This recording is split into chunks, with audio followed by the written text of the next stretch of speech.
Welcome, everyone, and happy New Year. It is noon Eastern time here on January 8th in a small little town I like to call Ambler, Pennsylvania, just outside of the booming metropolis known as Philadelphia, PA. Philadelphia, Ambler, noon Eastern time, Thursday. You know what that means. It is time for Talent Experience Live, the show that covers everything that you need to know in talent acquisition, recruiting, human resources as a whole, talent management, and of course, artificial intelligence in HR. I am your host, Devin Foster, and Talent Experience Live is proudly brought to you by the good folks here at Phenom, whose purpose is to help 1 billion find the right work. That is billion with a B. Of course, that's not a typo. And if you're familiar with Phenom at all, you know that is the case. You know that's our purpose. We lead every presentation with it. And of course, we lead every talent experience live with it. And the way that we work towards achieving our purpose, I should say, is through our applied AI talent experience platform, which helps candidates find the right fit faster, employees evolve in their current role and beyond, recruiters achieve next level productivity and efficiency, and managers get to build better teams with data analytics and automation. If any of that interests you at all, don't walk to phenom.com. Of course, immediately following this wonderful program, because we are going to dive right into our 2026 State of AI and Automations Benchmarks report. This is what the people have been wanting. There has been a ton of conversation, not just around HR, but quite frankly, around, I think, the entire world of AI, how people are using it, how effective it is. And we took the liberty of diving into it specifically with HR. I think a lot of teams and organizations have initiative to implement AI, but are they finding success?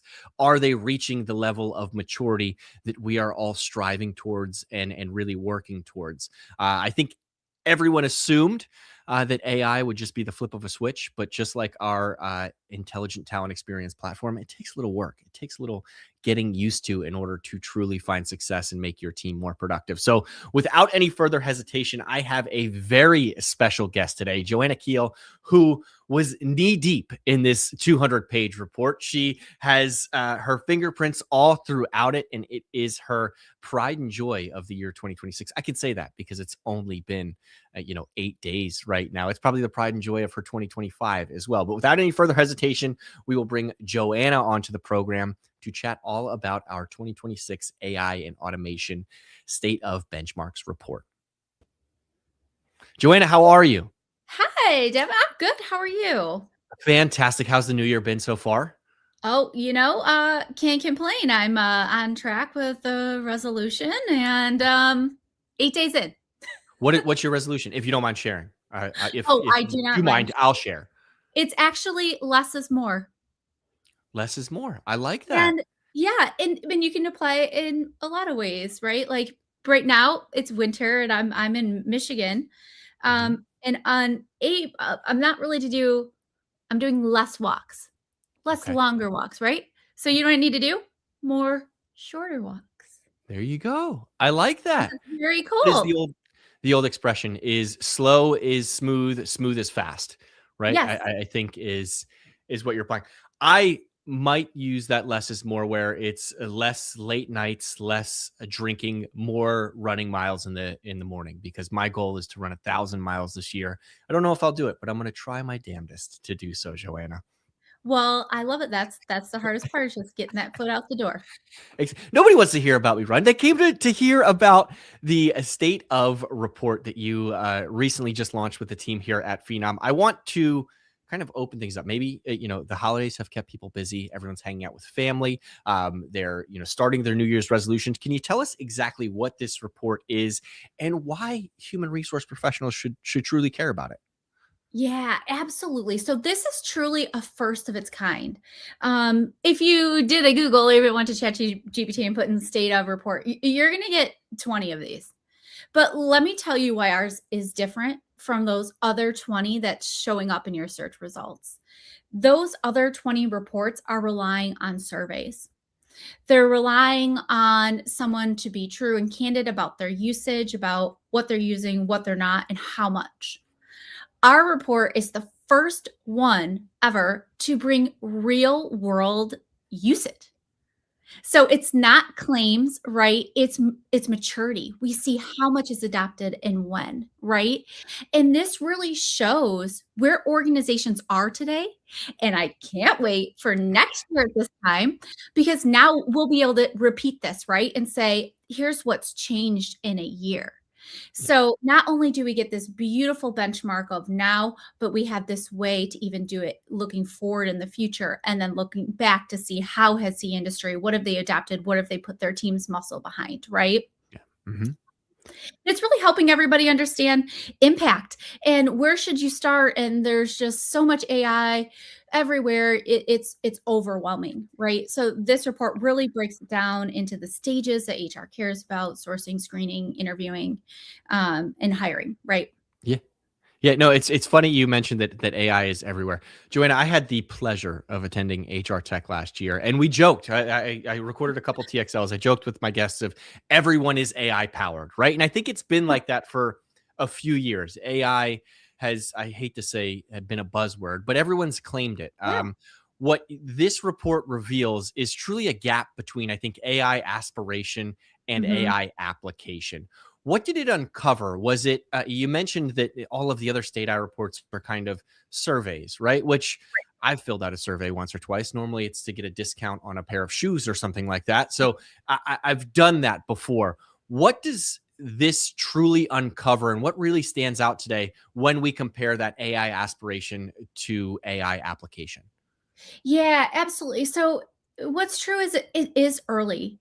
Is as much as all this AI is wanting you to say, oh, so many people are using and adopting it, that maybe they logged in. Right. And think about that as your own consumer behaviors, right? That's really normal. Your usage of this is growing over time. And so we're not expecting everyone to go to 0 to 100. That makes no logical step. Or no, you have to do things in an order. Yeah. So as early stage adoption happens, there is still ROI in that, right? You can still have impact as you're growing and as you're adapting. And as one could expect, the more you use it, the more gains you're going to see, and the more things that it uncovers too. So it's not just a stopwatch of time savings, right? AI can uncover some statistics that really matter to your organization, and really help you plan and phase things responsibly. And what's so awesome and why I loved this project is that Phenom is really the only one that can do this. We have all the tools and ways to measure this and usage, right? So it's not just claims that are going out there, and it's not the survey that's saying yes, I used it, or no, I didn't. We have the proof of who's using it and how much. Yeah. No, it's super important. And it's funny you mentioned the login aspect, right? Does that count as a true user of usage? It's like Right. where everyone's starting their New Year's resolution. It's like, oh, our gym has 5,000 members signed up Yeah. for it. Yes, they logged in the first week of January, but does that truly show that the entire town, the entire nation is fit? Is that they're taking a lot of walks on these treadmills or things like that? No, absolutely not, because that takes dedication, time, and maturity, right? You have to work your way up towards truly being efficient in this field.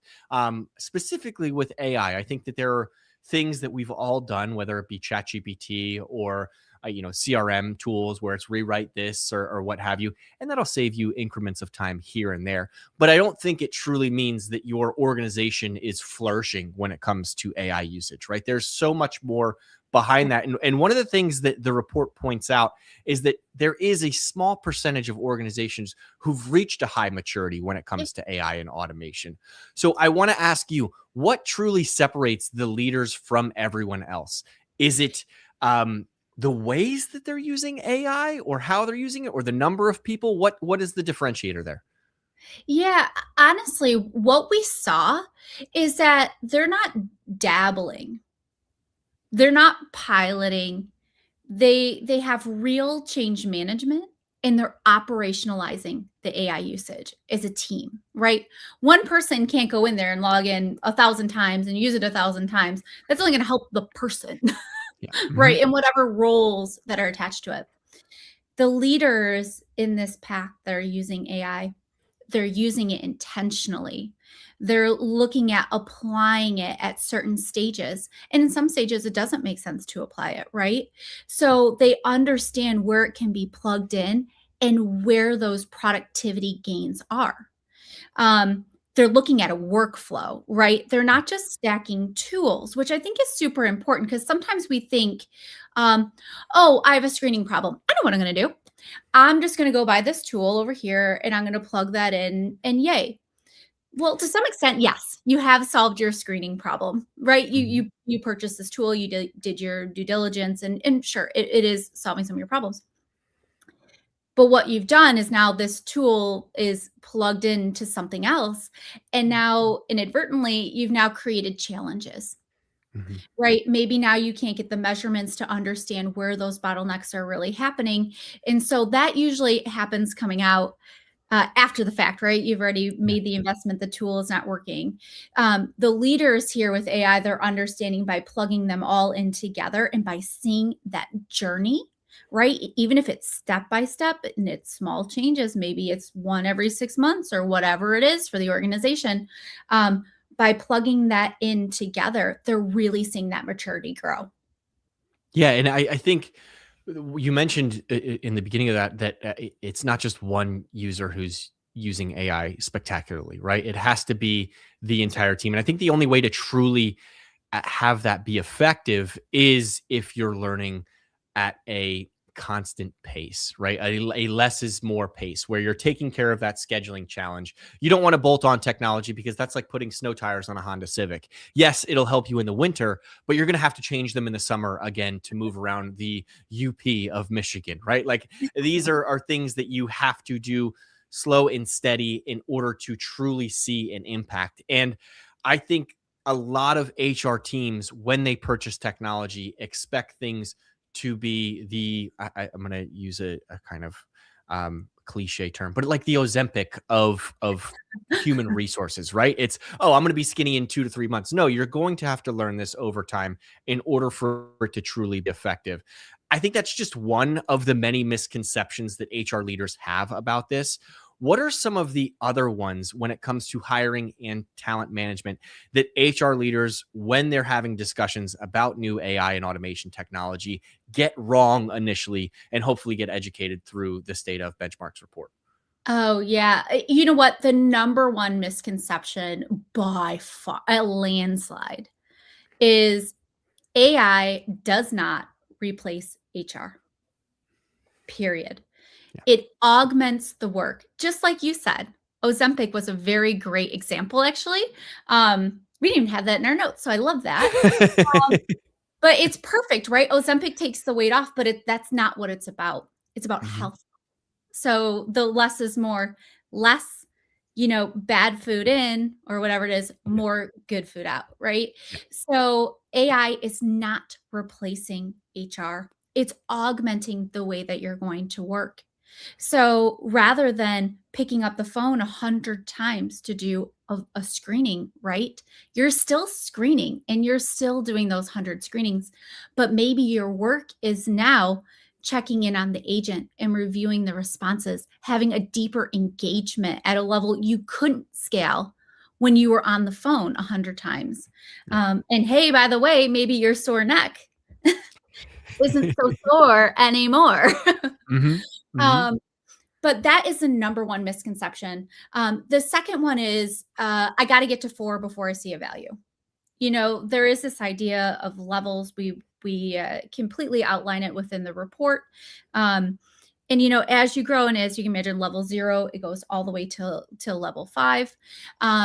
You don't have to be at the high end to already see value. By scaling and implementing, you are going to see success at every single growth. And yes, as you grow your levels, of course, like anything else, you're going to see the values increase, right? Um, and that brings us to the last misconception, that success happens in phases, right? It does not happen overnight. So it is tackling a workflow or a job or a role. Have your team write down the 10 things that that is their bottleneck, their biggest frustration, their biggest pet peeve. Solve that, and guess what? They're going to be hungry to solve more once you do that first one. Yeah, once you get that first big hurdle out of the way, the rest of it begins to fall into place, right? You've adopted this idea of change. You understand that it is baby steps in order to find success. I mentioned slow is smooth, smooth is fast, right? You once you get that big hurdle out of the way, they want more. And I noticed in the report that it's like many reports and almost anything with technology, it's a bit of a bell curve, right? There Right. are a lot of folks in the middle maturity stages where Yeah. they've understood those first couple steps to craft emails, to schedule things, and they haven't quite reached the pinnacle of a level 5, as you mentioned. What does that truly look like? Where if we're seeing a lot of these organizations that haven't reached that peak or are implementing AI, what does the middle pack consist of? What are they doing well, and what tends to keep them there as opposed to achieving that level 5? Yeah, that's a really good question. What's happening in the middle is lots of manual still, right? Lots of still picking up the phone. But hey, instead of one-on-one finding time in the hiring manager's calendar and scheduling, maybe you're using a tool, maybe, right? So, but that's it. Right. There's no real intelligence in the tool. If the candidate needs to reschedule, well, that's a whole other workflow, right? So that's truly what's happening in that middle. Maybe the organization has been like, you know what, we know automation. Let's just turn on a couple campaigns, right? Mhm. So if we get someone that starts an application, maybe we could send them an email to finish, right? What's happening with that middle pact and why they're staying there and not moving is because they turn it on and they don't measure, really. They don't go back to say, okay, what did we learn from the automation? Even that simple one, like I said, of the drop offs from the application, for example. What did we measure? What did we learn? How can we improve that a step further? Yeah. Right? That's the sort of thinking. The technology is there. And guess what? No matter what you want to solve, especially with Phenom, you can solve it. Yeah. So it doesn't matter if it's something like so minuscule. That's still a big win for your organization sometimes if you could add an additional bottleneck or additional Yeah. pain point, right? That's what's really happening in that middle is they're just turning on one thing and then walking away. Yeah. Right? It's all about iterating. Or, hey, did something this local team do in this region work well? Yeah. And could it be adapted and probably not rolled out the exact same, but tweaked for another region, Yeah. right? So Mhm. sharing those wins, especially across the teams, is so critically important. And that really gets you over the hump. Because if you can get your recruiters and your TA teams and your TM teams to really adapt some of these things, they're hungry for more. Yeah. No, and it's funny you mentioned that if you have something in place that does the scheduling and somebody has to reschedule and you don't have the technology in place to fix that. I've worked in recruiting. I know recruiting from this industry. Unless that candidate is an A plus plus gold star, the person that you've been looking for your entire life, your Prince Charming, your princess, whatever it may be, they're likely not going to get rescheduled because if you're in the workflow of automating of AI and you have people are stuck in their ways, right? And if somebody disrupts that in any way, shape, or form, they're going to go back to zero and they're going to have to reapply, right? And it's a shame to say that out loud. So I understand why that middle of the pack is happening is because once you get one thing, you then have to find that next challenge. When it comes to technology, Joanna, and quite frankly, everything in general, people want to see measurable ROI. And I think when we talk about this influx of artificial intelligence, it becomes a bit more challenging, right? Hours saved is certainly a great thing that will help your TA team and your TM team Of course. not having to do manually scheduling will save them time and headaches. But how do you truly measure ROI? How do you take that back to leadership and say these are dollars and cents? Or can you even do that right now with the level of maturity? I guess my question is, what's the smartest way to start in order to make a use case for AI and automation? Yeah, that's a really good point. The easiest way to measure ROI is pick something. So let's start with one high impact workflow. Maybe let's choose a role that you're hiring a lot of, right? Let's look at that workflow in particular. So now we've laser locked in that this is what we want to see, right?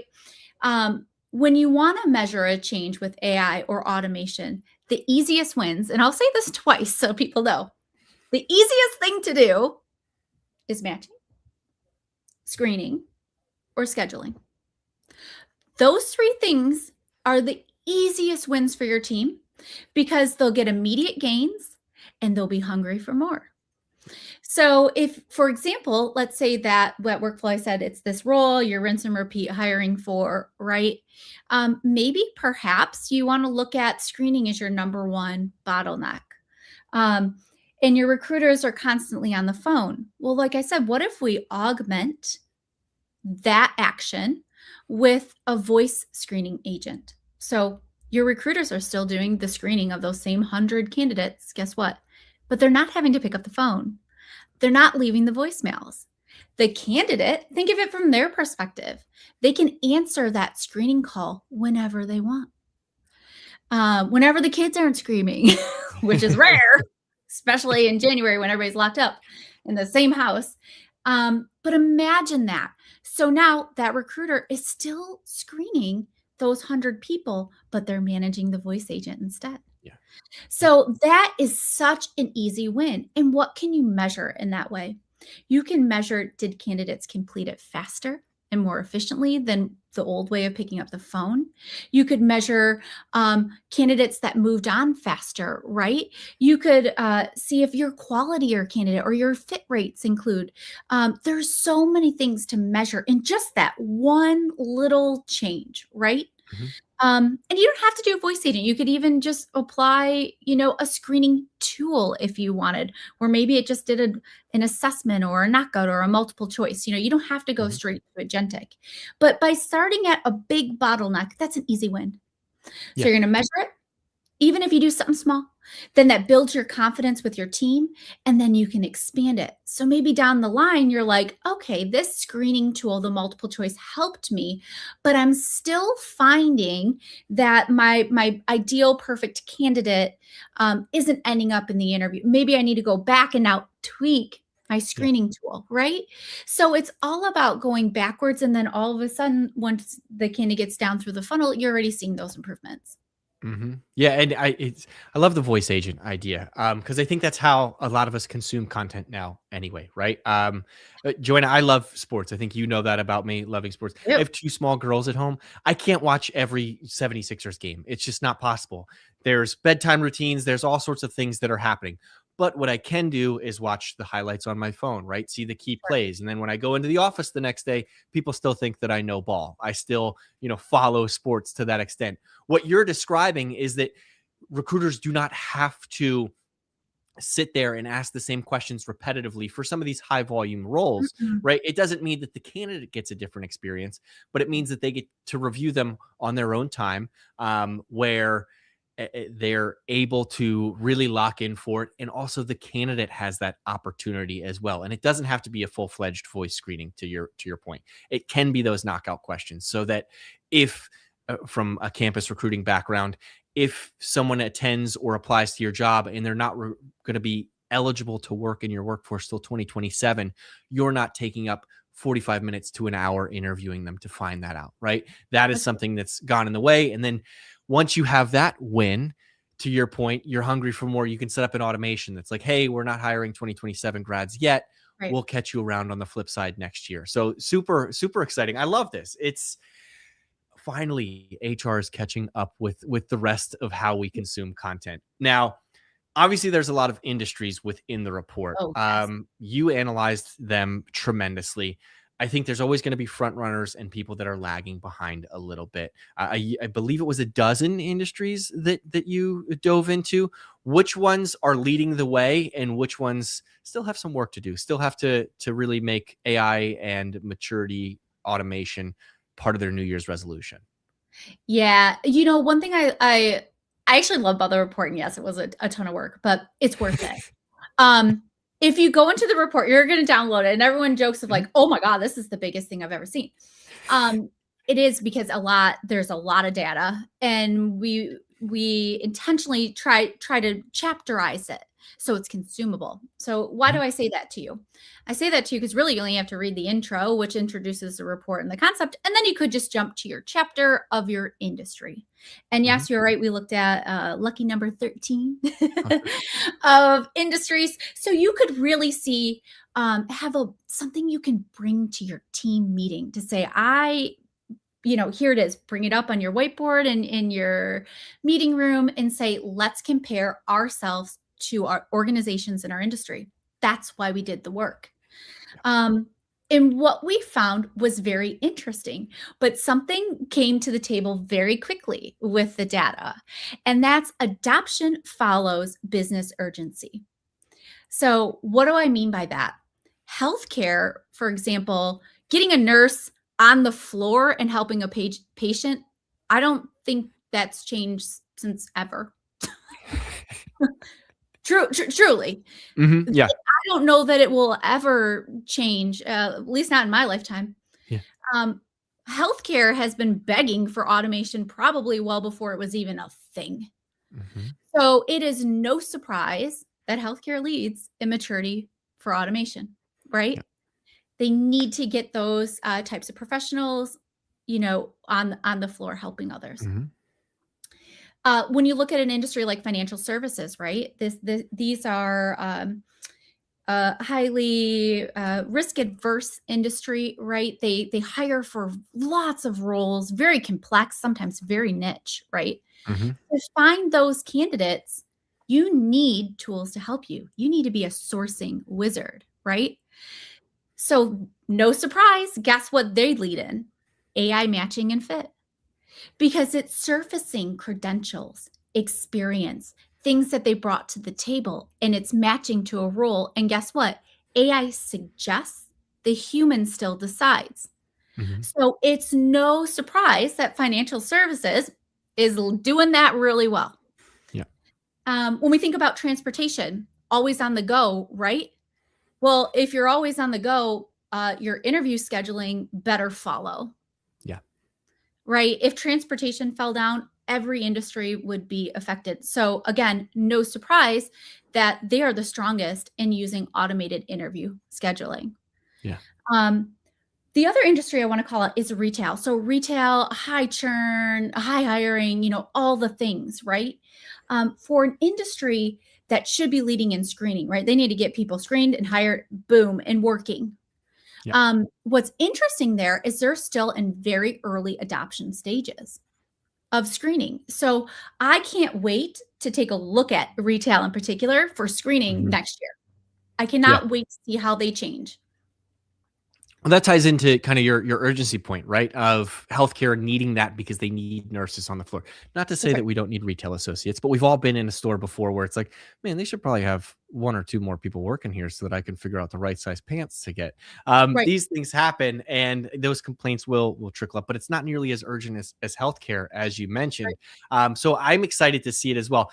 And the size of the report, I think, makes sense as well, right? Because this is the inaugural state of benchmarks report Right. for AI and automation. So you want to cover your grounds. And next year, as we get more fluent in, I think, the conversation and there's more common knowledge throughout each industry around this, it will start to get smaller and smaller, right? You won't have to explain as much. But I love the fact that you can flip to your chapter, find what's applicable to you specifically, and then Right. compare apples to apples, right? If you are in the retail industry, you don't want to look down on yourself because you're not, doing automation nearly as well as the healthcare industry is. They're completely different. You want to compare yourself to your competitors and how they are getting talent in the door, because RNs are not necessarily applying for sales associates jobs in retail environments. But this all makes sense. I want to ask you, obviously, putting together this report, there has to be some conversations with some organizations that you talk to, that were really finding success, transforming key parts of their talent life cycle. What organizations maybe were there, and what did success look like for them? Because you just described it's different for each industry, it's different for each organization as well. Yeah, absolutely. So in each of the chapters, we have success stories. And basically, it all starts with where are you? So measure your level of maturity.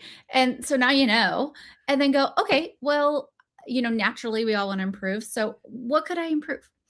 Yeah. I'm going to call out one story is Sasser. They joined us on our webinar for AI and automation, and they had shared their story.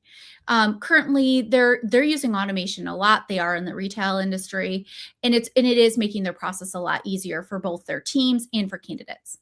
They're using things like a personalized career site, talent CRM, and then some volume hiring workflows.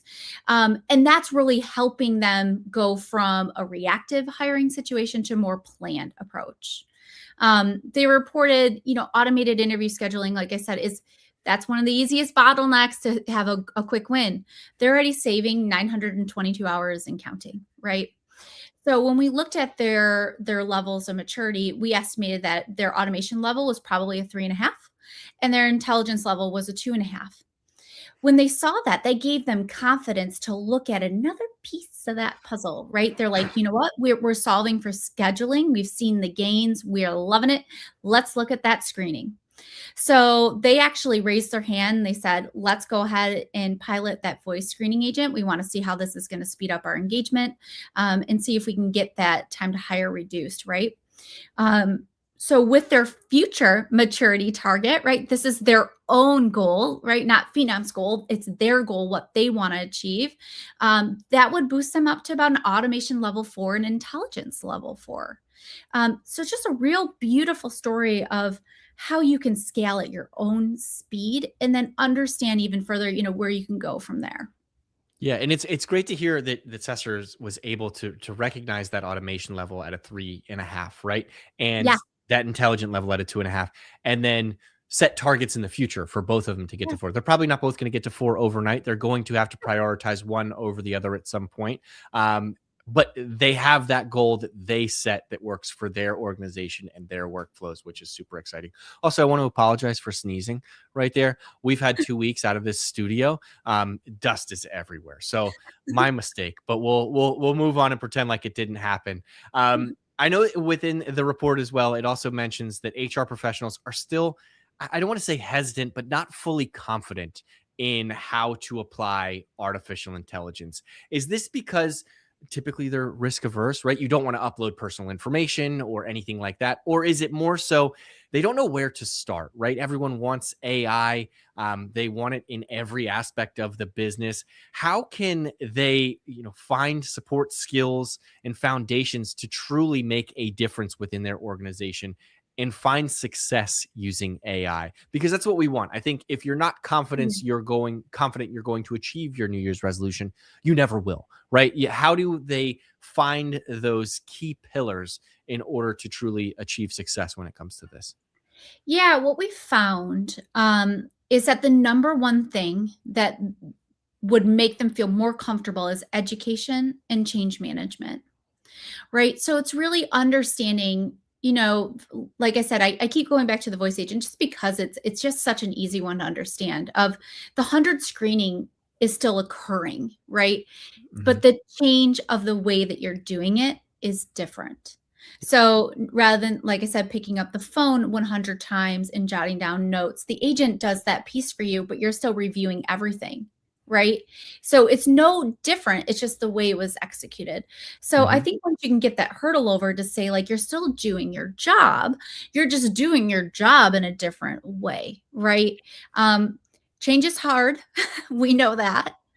Um, So it's getting over that hill, right? Yeah. And Absolutely. additionally, of course, to your point, it's got to be responsible, right? You can't just do it and not know what's going to happen. You have to have governance. You need to have this oversight. Um, so it's super important to have that confidence that what you're selecting is transparent, that it's working for your organization, that your candidates are, also coming along for the ride. It's very important to have that confidence in your partners and your vendors, right? Yeah. Once you do all those things, the measurable outcomes just follow. Yeah, and I think it's important to have those resources in place before you start to take things away. I've started to see organizations blocking, certain GPT websites like ChatGPT Yep. or Claude or whatever it may be, because they are risk averse, right? They don't want their recruiters or talent acquisition teams or talent management teams uploading confidential information in there, which I think is great. But if you do turn those off, you have to have another resource that you trust Sure. in place for them to use. Otherwise, they're going to take out their phone and take a picture and do it, on their phone. Hopefully, they turn off Wi-Fi if they do that, because they'd get in huge trouble. But not that I'm condoning breaking rules at all. But nonetheless, I had a conversation. I forget who it was with, but it was with a few months back, and it was, if you take away these resources, we as humans are resilient. We will find a way around them. So rather than creating that blockade with nowhere for people to go, offer that tool that you are confident in, that you do trust, and educate on how to use it properly to your state. And then the goals will come, and the success will come down the line. Just like you mentioned with Sasser, it may not happen overnight, but it'll give you the framework as to where to strive to in the future. Now, this has been a lot of information, Joanna. I want to thank you for your Yeah. time and everything like that. It just so happens that this is live on LinkedIn and you have access to all the CHROs in the world. So I want to ask you, what piece of advice would you give CHROs who want to lead a business forward with AI? What would it be, for maybe the next year or so that when they download the state of AI and automation benchmarks 2027 report, 2026, 2027. I'm mixing up my years now. Next Yeah. year. Yeah. It would be, well, this is 26. So yeah, 27. Whoa, weird. Yeah. See, but it's the same thing. Like when you're writing the date down at the top of a letter or whatever, I always mix it up. So next year's 2027. What advice would you give those CHROs to make, and we'll cut this in post. Don't worry. It's not like we're live. Exactly. No big deal. Um, Honestly, the number one piece of feedback I would have is to invest in something scalable with AI infrastructure. Um, don't solve for one challenge today, because in 6 months you don't know what your next challenge is going to be, and then all of a sudden you can't bolt something on, right? You don't want to bolt something on.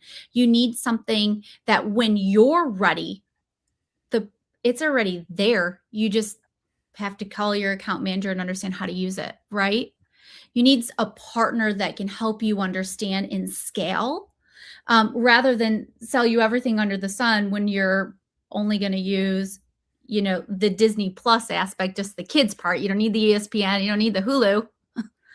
You're only going to, but you have to buy the whole thing, right? Mm-hmm. You need something that you can scale. And so as your needs, as the organization is going to grow, you have that trust that when you're ready, so is your partner of your vendor. And you can turn that on, learn it, roll it out to your organization, right? That's how maturity grows. It's by using things and then moving on to the next stage and using that, right? Um, Anybody can sell AI. You just said that. You've seen it everywhere, right? So what? You need something that can give you impact, right? That by purchasing this, you're going to have savings. It's just a matter of how much, right? And having someone be able to demonstrate time and time again of, maybe it's your predecessors. This is what I love about the report is you can go in and see those success stories from someone in your industry and say, wow, okay, here's the impact. Maybe I could expect something similar or less depending on your roles, right? Mm-hmm. So it really gives you a place to start. So that Yeah. real progression is where the value comes out. Yeah. No, I love that. You don't want somebody to sell you a sports car when you need a minivan, right? And you can grow at your own pace. Um, this has been a wonderful conversation, Joanna. I really appreciate the time. Looking forward to seeing what the report holds next year. But in the meantime, we have plenty of time to get there, and there's going to be plenty more growth and aspirations. And Sasser is going to get to a 4 level on both automation and intelligence, and we can't wait to read about that. But thank you so much. I appreciate your time as well, and can't wait to have you on again. Yeah, thank you. Awesome. Well, enjoy the rest of your day, and we'll see you soon. Bye, everybody. Bye. There you have it. That was Joanna Keel on our product marketing team here at Phenom, talking all about the state of AI and automation benchmarks report. You, of course, can download it at phenom.com right now. We will also put the link in the show notes. And if you can't find it, just just in mail, send us a LinkedIn message that says we want the report, and we can't wait to hear from you. But in the meantime, I hope everyone has a safe, happy, and healthy weekend. We will see you next Thursday for Talent Experience Live, because we do this every damn Thursday. Please enjoy the rest of your afternoon or morning if you're on the West Coast, and we'll see you soon. Thanks so much.